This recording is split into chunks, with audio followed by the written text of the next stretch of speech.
अगर आप चाहते हैं कि स्टडी आईक्यू के हर एक वीडियो की नोटिफिकेशन आपको मिलती रहे तो आपको स्टडी आईक्यू चैनल को सब्सक्राइब करना है, बेल आइकन पर क्लिक करना है, जिससे आप कोई भी वीडियो मिस नहीं करेंगे।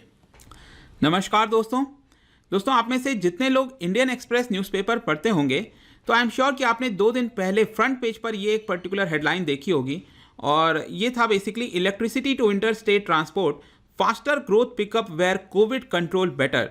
तो आप में से बहुत लोगों ने मुझे मैसेज किया था कि सर ये है क्या, बेसिकली इसमें क्या समझाना चाह रहा है, वो मैं इसके ऊपर एक वीडियो बना दूं और इसीलिए मैंने ये वीडियो बनाया है। और ये बेसिकली क्या है कि यहाँ पर डिपार्टमेंट ऑफ इकोनॉमिक अफेयर्स ने कुछ डेटा रिलीज किया है, ठीक है, और उस डेटा में ये स्टडी किया गया है कि उन राज्यों में जहां पर कोविड-19 को अच्छे से हैंडल किया है, वहां पर रिकवरी रेट ज़्यादा है, वहां पर इकोनॉमी की स्थिति क्या है, उन राज्यों में किस तरह से जो इकोनॉमी है वो ज़्यादा तेजी से वापस लौट रही है, ठीक है। तो economic performance of states during कोविड-19 ये आज हमारा टॉपिक है और इसके बारे में हम इसी पर्टिकुलर आर्टिकल के थ्रू जानेंगे और लास्ट में मैं अपनी तरफ से एडिशनल क्या सोल्यूशन है, बेसिकली इस समय क्या कर सकते हैं उसके बारे में मैं आपको बताऊंगा। चलिए आगे बढ़ते हैं। मैं हूं अंकित अग्रवाल और अपडेट के लिए आप मुझे फॉलो कर सकते हैं इंस्टाग्राम, फेसबुक और ट्विटर पर। मेरे लेक्चर की हर पीडीएफ आपको फेसबुक पर तो मिलेगी, प्लस साथ में आप मेरा टेलीग्राम चैनल ज्वाइन कर सकते हैं by searching Ankit Agarwal official. और अगर आप यूपीएससी की तैयारी कर रहे हैं तो आपके लिए सुनहरा मौका है। स्टडी आईक्यू लाया आपके लिए स्मार्ट कोर्सेज जिसके थ्रू आप अपनी प्रिपरेशन और भी ज़्यादा अच्छे तरीके से कर सकते हैं।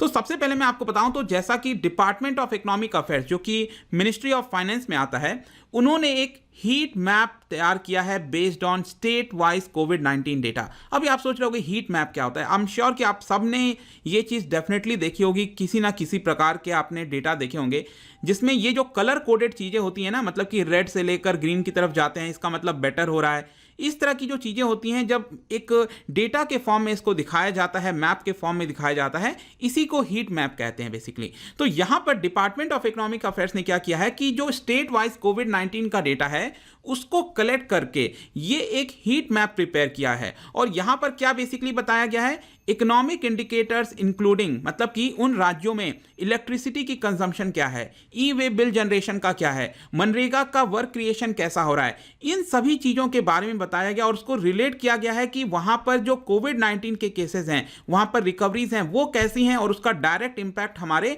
इकोनॉमी के ऊपर क्या जाएगा, इसको बताने की कोशिश की गई है। तो ये जो 2-3 मुद्दे हैं, that is MNREGA, bill generation, electricity consumption, इसके बारे में मैं आपको बताने वाला हूँ। तो सबसे पहले हम आते हैं कि अलग अलग राज्यों में जो इलेक्ट्रिसिटी का कंजम्पशन है उसका क्या सिचुएशन है। तो यहां पर अगर आप देखेंगे तो मई के मुकाबले जून में यहां पर थोड़ा सा इंप्रूवमेंट आपको दिखेगा। मई में यहां पर 103 बिलियन यूनिट्स का कंजम्पशन हुआ था पूरे इंडिया में और इसमें इंप्रूवमेंट हो गया, जून में यहां पर हो गया 106 बिलियन यूनिट्स। और यहां पर आप क्लियरली देख पाओगे कि जो स्ट्रॉन्गेस्ट रिकवरीज आई हैं वो आपका देखने को मिला है कर्नाटका में, आंध्र प्रदेश, पंजाब, छत्तीसगढ़, इस तरह के जो राज्य हैं वहां पर आपको बेटर इलेक्ट्रिसिटी कंजम्पशंस देखने को मिलेंगी। अगर आप इसको कोविड-19 के केसेस से रिलेट करिए तो सबसे पहला कॉलम आप देख सकते हो, ये दिखा रहा है आपका कोविड के केसेस। यहाँ पर एक्टिव केसेस कितने हैं, डेथ कितनी हुई है, रिकवरीज कितनी हुई हैं, ये यहाँ पर दिखा रहा है। उसके बाद ये जो बाकी कॉलम्स हैं ये 3 चीज़ों को दिखा रहे हैं, electricity consumption, total assessment value of E way bill, फिर जो है आपका मनरेगा का वर्क क्रिएशन है।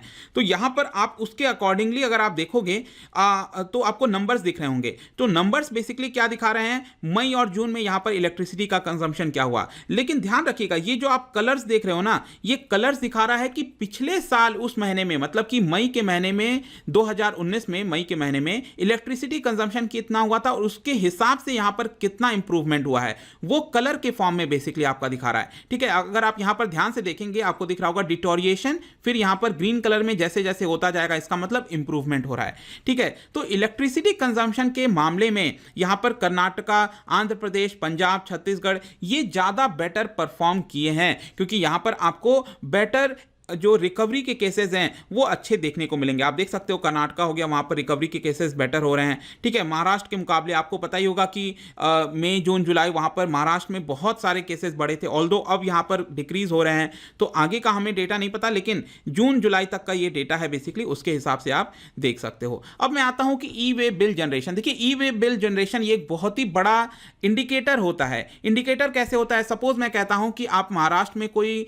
गुड्स का प्रोडक्शन कर रहे हैं और आप आप उसको ट्रांसपोर्ट करना चाहते हैं उत्तर प्रदेश के अंदर, तो यहां पर जब आप ट्रांसपोर्ट कर रहे हैं तो आप जीएसटी बिल जनरेट करोगे, तो यहां पर ई वे बिल यहां पर जनरेट करना होता है, तभी आप ट्रांसपोर्ट कर सकते हो। और ध्यान रखना है, जब ये गुड्स 50,000 से ज्यादा के होंगे वैल्यू के, तो यहां पर कंपलसरी हो जाता है ई वे बिल जनरेट करना, ठीक है। तो ये जब आप करते हो, इसका मतलब क्या हो रहा है कि ज्यादा से ज्यादा गुड्स को ट्रांसपोर्टेशन किया जा रहा है, इकोनॉमिक रिकवरी ज्यादा अच्छे से हो रही है। तो जितना ज्यादा वैल्यू होगी ई वे बिल की, इसका मतलब इकोनॉमी रिकवर कर रही है। तो इस मामले में भी अगर आप देखिए तो जो ऑल इंडिया का डेटा है, आप देख सकते हो पहले कॉलम में ऑल इंडिया का डेटा आप देखोगे तो मई के महीने में इतना करोड़ रुपीस का ई वे बिल जनरेट हुआ था, और जून में आप देखिए अचानक से काफी अच्छी इंप्रूवमेंट आई है, राइट। तो ये दिखा रहा है कि हम इंप्रूवमेंट कर रहे हैं। लेकिन यहां per year on year growth की हम बात करें, जो कलर कोडेड की हम बात करें, तो उसमें कौन से स्टेट्स ने अच्छा परफॉर्म नहीं किया है, तो महाराष्ट्र है, तमिलनाडु है, दिल्ली है, हरियाणा है, इन सारे राज्यों ने उतना अच्छा परफॉर्मेंस यहां पर नहीं किया है, क्योंकि वहां पर कोविड के केसेस, मतलब कि डायरेक्टली इसको रिलेट किया जा रहा है कि कोविड के केसेस जहां पर अच्छे नहीं हैं, नंबर्स बेकार हैं, वहां पर आपको इकोनॉमिक रिकवरी अच्छे से देखने को नहीं मिलेगी। और जो तीसरा वाला है, मैं आपसे कह रहा था मनरेगा के बारे में, जो मनरेगा वाला वर्क क्रिएशन है, अब आप इसको कैसे रिलेट कर सकते हो? देखिएगा, उन सारे राज्यों में जहां पर मनरेगा का वर्क काफी ज्यादा बढ़ रहा है, इसका मतलब वहां पर अभी इकोनॉमिक रिकवरी अच्छी नहीं हो रही है। क्यों? क्योंकि अगर ज्यादातर लोग मनरेगा के अंदर काम करेंगे, इसका मतलब जो बाकी के इंडस्ट्रीज हैं वहां पर जो वर्कर्स हैं वो काम नहीं कर रहे हैं। तो आपको पता ही है कि रिवर्स माइग्रेशन हुआ था। रिवर्स माइग्रेशन क्या होता है? जब यूपी से कोई, अगर मैं कहता हूं यूपी बिहार से कोई गुजरात महाराष्ट्र में काम करने जाता है, उसको माइग्रेशन कहते हैं। लेकिन कोविड-19 की वजह से जब गुजरात और महाराष्ट्र से लोग वापस से अपने राज्य आ गए थे, अपने गांव आ गए थे, तो इसको हम कहते हैं रिवर्स माइग्रेशन। तो आप देख सकते हो रिवर्स माइग्रेशन की वजह से यूपी बिहार जैसे राज्यों में स्पेशली जो मनरेगा का डिमांड है, वर्क का डिमांड है, वो डबल हो गया। ऑलमोस्ट आप देख सकते हैं कि जून के महीने में ये करीब 6,403 लाख पर्सन्स डेज चला गया था। पिछले साल अगर आप देखिए तो ये अराउंड 3,500 लाख पर्सन्स डेज था, लेकिन इस बार ऑलमोस्ट ये डबल हो गया। इसको आप और अच्छे से यहां पर मैप में देख पाओगे, आप क्लियरली देख पाएंगे। ये जो आपका उत्तर प्रदेश का आप आंकड़ा देखिए कि मई के महीने में 723 लाख पर्सन्स डेज था, ये बढ़कर मई के महीने में और ज्यादा हो गया। मतलब लोग ज्यादा डिमांड कर रहे हैं मनरेगा के थ्रू। लेकिन इसमें एक एक्सेप्शन है, दैट इज महाराष्ट्र में अगर आप देखिए तो नंबर ऑफ डेज यहां पर कम हुआ है। ये क्या दर्शाता है? ये दर्शाता है कि महाराष्ट्र जैसे राज्यों में वापस से क्या है कि सिटीज के अंदर इकोनॉमिक रिकवरीज आपको देखने को मिलेगी। क्यों? क्योंकि वापस से लोग जो अपने गांव से जो है शहरों में जा रहे हैं और वहां पर काम करने की कोशिश कर रहे हैं। तो देखिए बेसिकली यहां पर आप क्या कह सकते हैं, जो भी मैंने अभी आपको बताया, इससे क्या निकल कर आता है? इससे ये निकल कर आता है उन सारे राज्यों में जहां पर आपको एक्टिव केसेस ज्यादा हैं कोविड-19 के, वहां पर इकोनॉमिक रिकवरी अच्छी नहीं है, और जहां पर एक्टिव केसेस कम हैं, जो अच्छा परफॉर्म कर रहे हैं, जो चीजों को अच्छे से हैंडल कर पा रहे हैं कोविड-19 को, वहां पर आपको इकोनॉमिक रिकवरी अच्छी देखने को मिलेगी। वो यहां पर यह चीज बताया जा रहा है। अब यहां पर एक और चीज मैं आपको बताता हूं कि जो इंपैक्ट है रिवर्स माइग्रेशन का, जो मैंने अभी आपको जस्ट बताया, वो राज्यों के ऊपर आपको अलग अलग देखने को मिलेगा। जैसे कि अगर आप अभी देश में देखिए तो जो टॉप 5 माइग्रेंट रिसीविंग स्टेट्स हैं, मतलब वो सारे राज्य जहां पर ज्यादा माइग्रेंट वर्कर्स आते हैं, वो कौन कौन से राज्य हैं? महाराष्ट्र है, दिल्ली है, हरियाणा है, वेस्ट बंगाल है, गुजरात है। ये टॉप 5 राज्य हैं जहां पर ज्यादा माइग्रेंट वर्कर्स आते हैं। और इन पांचों राज्य में अगर आप देखेंगे तो दिल्ली और हरियाणा ये काफ़ी ज़्यादा ससेप्टेबल हैं, मतलब कि यहाँ पर जो है बहुत ज़्यादा इम्पैक्ट होता है जब लोग अपने वापस गांव चले जाते हैं। तो दिल्ली हरियाणा में आपको ज़्यादा इम्पैक्ट देखने को मिलेगा। लेकिन महाराष्ट्र और गुजरात में इसका इम्पैक्ट बहुत ज़्यादा, मैं ये नहीं कह रहा हूँ कि इम्पैक्ट नहीं देखने को मिलेगा, लेकिन उतना ज़्यादा देखने को नहीं मिलेगा जितना दिल्ली और हरियाणा में देखने को मिलेगा बिकॉज ऑफ रिवर्स माइग्रेशन।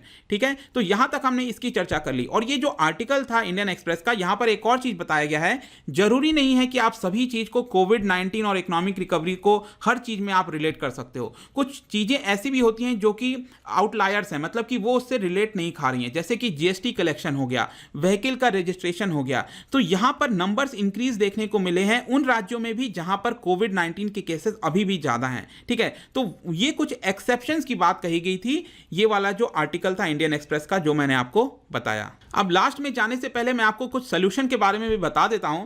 तो यहां पर मैं आपको बता दूं कि कोविड-19 की वजह से तो हमारे इकोनॉमी में शॉक तो आया ही है, प्रॉब्लम्स तो आई हैं, लेकिन इसका मतलब ये नहीं है कि पहले प्रॉब्लम नहीं था। हमारे देश के अंदर, इकोनॉमी के अंदर ऑलरेडी कुछ स्ट्रक्चरल प्रॉब्लम देखने को मिल रही थी, और वो स्ट्रक्चरल प्रॉब्लम थी डिमांड की प्रॉब्लम।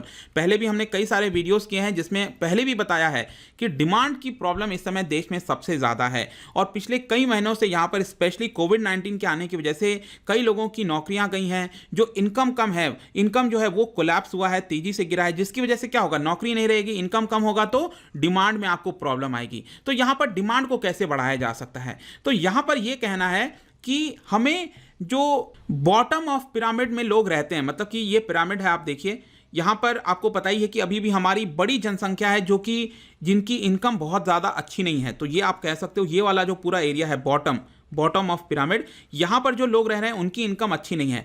तो कहीं ना कहीं सरकार को इनके ऊपर ध्यान देने की आवश्यकता है। क्यों? क्योंकि यही एक ऐसी बड़ी जनसंख्या है जो ज़्यादा कंज्यूम करती है, उसका मार्जिनल प्रोपेंसिटी टू कंज्यूम। अगर आप इकोनॉमिक्स के स्टूडेंट्स हैं तो आपको पता होगा MPC क्या होता है, marginal propensity to consume.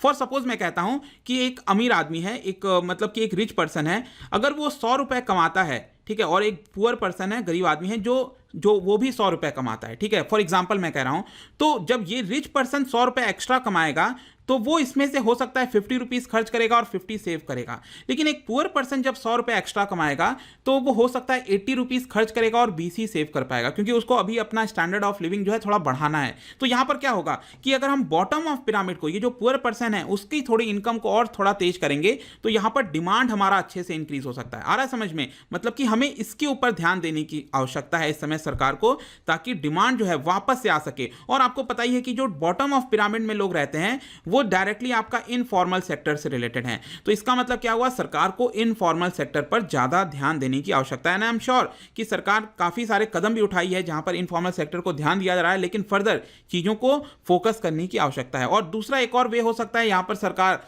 Demand को बढ़ाने के लिए मिनिमम वेजेस को भी यहां पर सरकार बढ़ा सकती है। आपको पता है कोड ऑन वेजेस बिल वगैरह सरकार ऑलरेडी 2019 का लेकर आई है, लेकिन इसको और थोड़ा मजबूत करने की आवश्यकता है। चाहे आप मनरेगा की बात करिए, मनरेगा में ऑल्दो सरकार ने आई थिंक 183 से बढ़ाकर इसको 203 किया है कुछ मिनिमम वेजेस, ठीक है, तो और भी इसको बढ़ाए ताकि अभी के लिए डिमांड जो हमारे इकोनॉमी में वो थोड़ा सा इंक्रीज हो सके। तो यही सोल्यूशन हो सकता है दोस्तों इस समय इकोनॉमी को इंप्रूव करने का।